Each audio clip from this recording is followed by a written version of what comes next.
फिर हम साथ हो गए। मैं बीजेपी को सपोर्ट करता था। एक तो ये न्यूज़ चैनल कोई कुछ नहीं दिखा रहा, मैंने सोचा न्यूज़ ऑन करूँ, देखो यहाँ पे क्या हाल है। वो कह रहे कि ये तो पाकिस्तानी एजेंडा है। अरे कैसा? अब ये देश हिंदू मुस्लिम पे नहीं लड़ेगा, अब ये देश अपनी रियल प्रॉब्लम पे लड़ेगा, शिक्षा पे लड़ेगा, स्वास्थ्य पे लड़ेगा, पर्यावरण पे लड़ेगा, रोड पे लड़ेगा, और जरूरत पड़ी तो हर एक चीज़ पे लड़ेगा जो उसकी ज़रूरत है।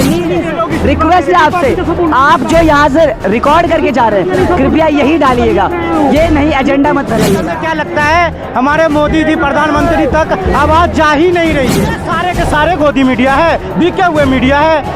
तो हमारे मोदी जी तक जब आवाज़ जाएगी तभी ना कुछ होगा। जब मोदी जी तक आवाज़ जाएगी नहीं तो काम कहाँ से बनेगा।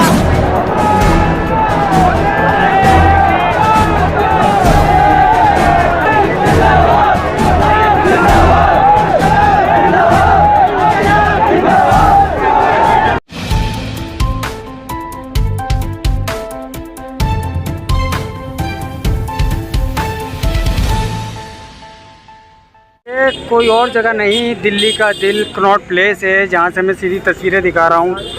यहाँ पर जो है 24 घंटे गाड़ियाँ दौड़ती थी। आज यहाँ पूरा रोड जो है वो बंद किया हुआ है, क्योंकि जंतर मंतर पे इतने दिन से जो CJP का प्रोटेस्ट चल रहा है, और वो लाठी चार्ज के बाद इतना उग्र हो चुका है प्रोटेस्ट कि लोग बाग देख रहे हैं कि अब रात में भी करीबन 1 बज रहा है रात का, और कितने लोग इस रोड पर आपको पैदल चलते हुए आते जाते दिखाई देंगे।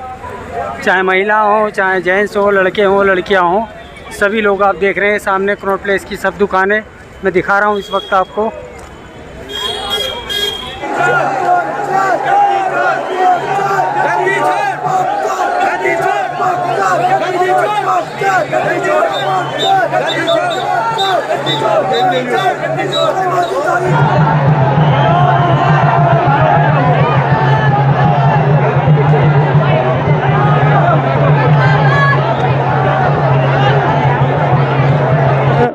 उनसे मेरी दरख्वास्त है कि सिर्फ धर्मेंद्र प्रधान जी का इस्तीफ़ा मांग रहे थे।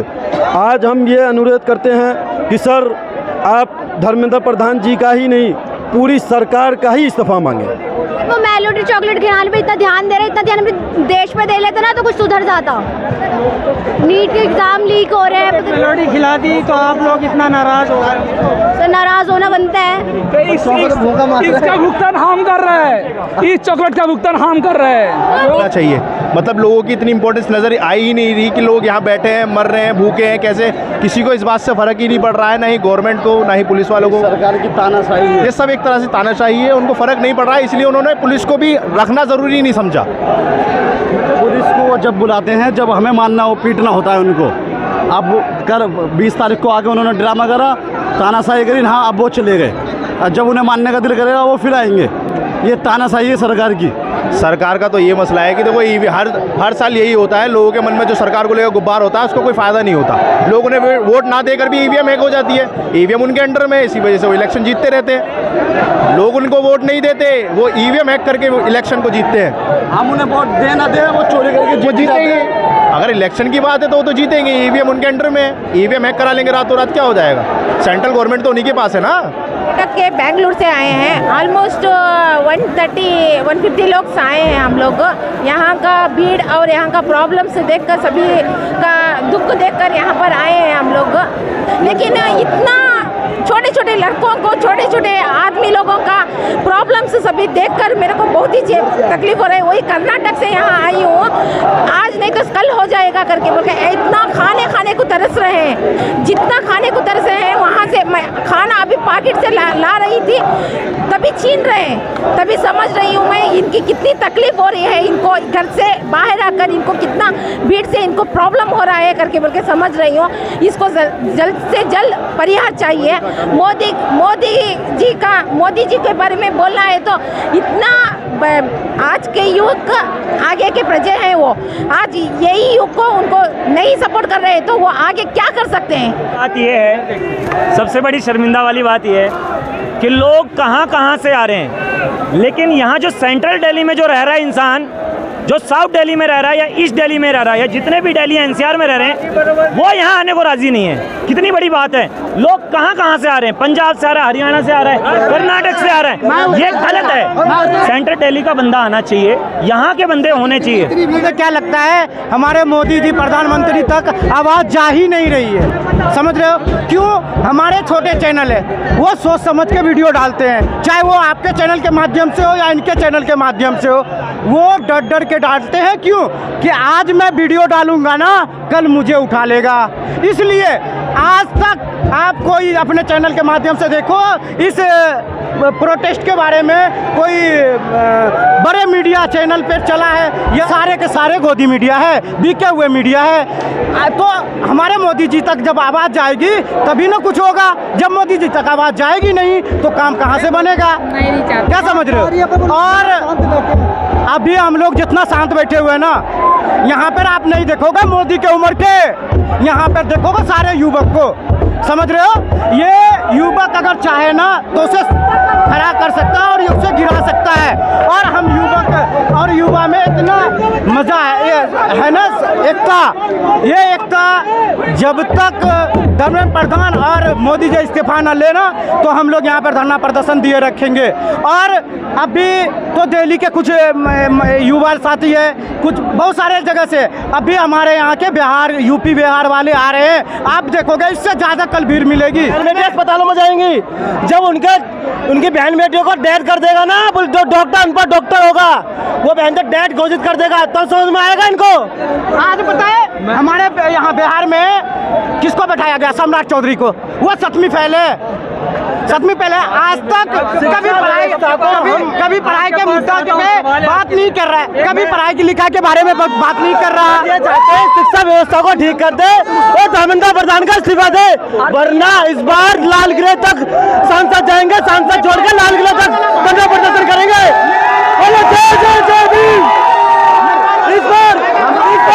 इस बार हिंदू मुस्लिम सब एक साथ है, 36 बिरादरी का सपोर्ट है। इस बार कुछ करके कर दिखाना है, इस बार कुछ करके कर दिखाना है।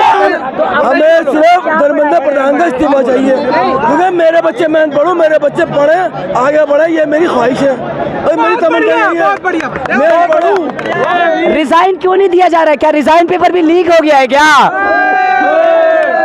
स्वास्थ्य खराब, प्रदूषण खराब, रास्ते खराब, सब खराब।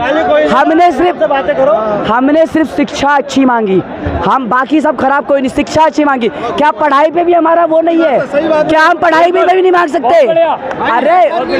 डंडे मारेगी फिर से? अरे कोई नहीं डंडे मारेगी, खा लेंगे, कल भी खाए था, आज भी खाएंगे, लेकिन ये देश अब पीछे नहीं हटेगा। सरकार ने क्या किया हमारे लिए इतने साल? हर बार जब भी हम सवाल पूछते हैं सरकार हमसे सवाल पूछ देती है, कांग्रेस के टाइम पे क्या मिला? अरे तुझे चुना कि कुछ मिले, तुझसे कुछ मिला ही नहीं। और एक रिजाइन, हम कह रहे रिजाइन नहीं देना, आके बात करो, बताओ आप हमारी चीज़ों को फालतू बोल रहे। क्या ये इतने सारे लोग, आप दिखाइए पब्लिक को, क्या इतने सारे लोग फालतू में आए पड़े? क्या हम लोग पागल है जो रात के 2-2, 4-4, 5-5 बजे पूरी रात यहाँ पे खड़े हैं? अरे अगर जो सबसे टॉप पे बैठा है, एक बार लीक हुआ, 2 बार लीक हुआ, 3 बार लीक हुआ, चौथी बार में तो आदमी सवाल करेगा ना। भाई साहब आप सवाल करोगे ना? हमने सवाल करा, अब अगर हमने सवाल किया तो या तो हमें जवाब दो, या हमसे आके बात करो, या रिजाइन दो। अगर बात नहीं कर सकते हो, और मैं जानना चाहता हूँ क्या इनको साइन वाइन करना नहीं आता? क्या इनसे साइन नहीं किया जा रहा है? ये तो चिपक गया है भाई, अंगूठा छाप है भाई।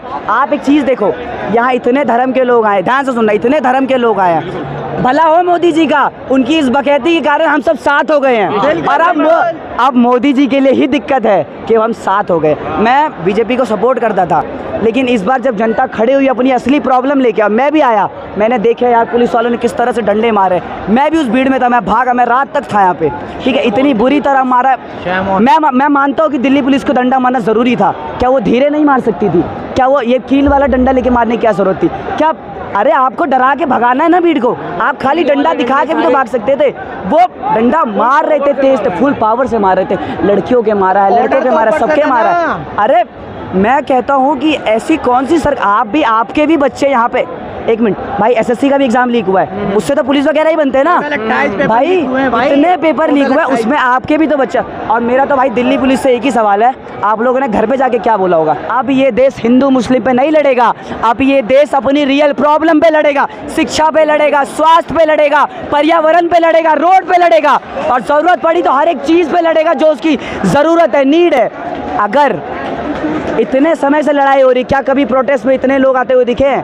पहली बार कोई प्रोटेस्ट है भाई जिसमें इतने लोग आए। क्यों आए हैं भाई, क्यों आए हो आप लोग?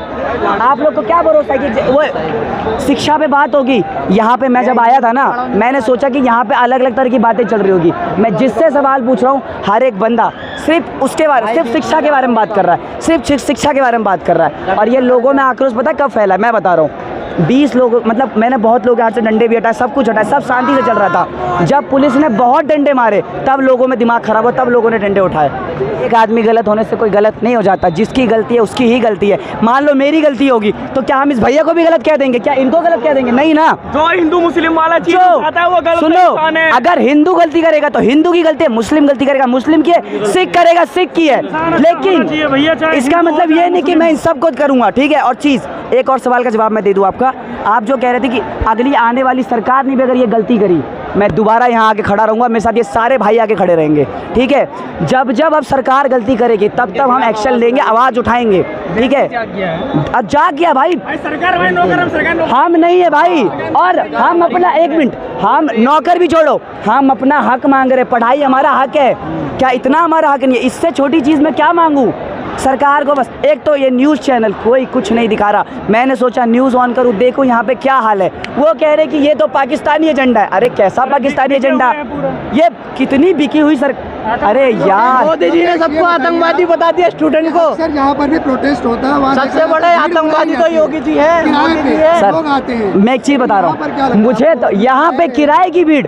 अरे मैं आपको अपना, मैं आया पड़ा हूँ यहाँ पे, जो एक नॉर्मल आदमी, मेरे जैसे कितने स्टूडेंट आए हुए, कितने भाई आए पड़े। भाई पैसों से बुलाई हुई भीड़ इतने दिन नहीं आती है, और इतनी नहीं आती है, याद रखना। जी, मैं बलिया से आया हुआ हूँ और इनकी लाठी मैं खाने आया हूँ।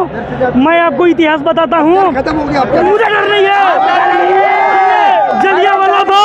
जलियांवाला बाग है, मातरम। 70 पठानों की लाश गिरी थी और सीने पर गोली खाई थी, और मैं वही पठान हूँ पानी बलिया का। मैं नहीं देखता हूँ भाई साहब, मैं अपना ड्यूटी करके फिर मैं यहाँ पे आ रहा हूँ। और सर आप ये सब सुनो, सर इतने लाठी बरसाली स्टूडेंट के ऊपर सबको मार लिया। कहाँ रोक पाए क्या हमारे स्टूडेंट को? कोई रोक पाया? मोदी जी, योगी जी, या कोई रोक पाया? आज भी देखिए वही क्राउड है, इतना भ्रष्टाचार के बाद भी सब यही खड़े हुए हैं, सब यही लोग हैं। रिक्वेस्ट है आपसे, आप जो यहाँ से रिकॉर्ड करके जा रहे हैं, कृपया यही डालिएगा, ये नहीं एजेंडा मत फैलाइएगा। अगर यहाँ पर इस टाइम नेट जैमर ना होता ना तो हम कभी रिकॉर्ड नहीं करते, हम सीधा लाइव ही चलाते हैं भाई। और मैं अपनी यही बात बताना चाहता हूँ, लेकिन सर बचा लेना, बाकी जगह डंडे खा लेना। हाँ बाकी खा लेंगे। आपको लगता है कि फिर से डंडे पड़ने वाले हैं? शायद पड़ सकता है, क्योंकि पुलिस अच्छी नहीं है यहाँ की। दिल्ली पुलिस चोर है, चोर। हेलमेट पहन के आओ। यस जी भाई साहब, जरूर सबको पहनना चाहिए यहाँ पे। मारना चाहिए, चिल। हेलमेट में मास्क लगाना चाहिए, प्रोटेस्ट में हेलमेट पहनना चाहिए। जी, हेलमेट लगाना चाहिए, क्योंकि वो जहाँ तक सर पे मार रहे हैं वो भी किलो वाले लाठियों से। दिल्ली पुलिस की वैसे भी जो चीज़ देखी है वो चीज़ देखी है। उसे नजर ही नहीं आ रहा कहाँ बहन बेटी है, कहाँ बहन बेटी नहीं है, उसे कुछ नहीं पता। उन्हें बस मारने से मतलब है। अगर उनके भी बच्चे हैं, पेपर देते हैं, अगर लीक होता है तो कौन जिम्मेदार है? उनके बच्चे फांसी लगाएंगे उन्हें जब पता चलेगा। अब उनके घर से कोई नहीं मर रहा ना, उनके घर रोटी आ रही है, हम लोग टैक्स भर रहे हैं, उनके घर रोटी जा रही है, उनके घर में हम तो दे ही रहे हैं। और सरकार ऐसी निकम्मी है ही कि आपका खून चूस के बेच देगी नहीं भाई। कौन कौन सब पिटे हैं यहाँ पे जितने खड़े हैं? कोई ऐसा ऐसे डंडा ना लगाओ, सब पिटे हैं यहाँ पे। तो अब सबको पता है क्या हाल है। आने वाले टाइम पे आप लोग सब लोगों को ही दिखाना है, इनको भगाना है यहाँ से। बीजेपी नहीं आनी चाहिए दोबारा। चोर एक नंबर। इतना सारा टैक्स देने के बाद ये हालत होती है हमारी, इतना सारा टैक्स देने के बाद। अभी मेरे को ITR भरना है, मैं घंटा भरूंगा अब ITR। भाई हम टैक्स देते हैं भाई, गवर्नमेंट को टैक्स देते हैं, और टैक्स के नाम पे हमें ये ऐसे रोड मिलते हैं भाई। कुछ भी हेलमेट भी खरीदा हुआ तो टैक्स दिया होगा भाई, हर चीज़ में टैक्स देते हैं भाई। ई-कॉमर्स का काम है भाई हमारा। टैक्स तो अब फिर हमें गड्ढा मिलेगा, गड्ढा।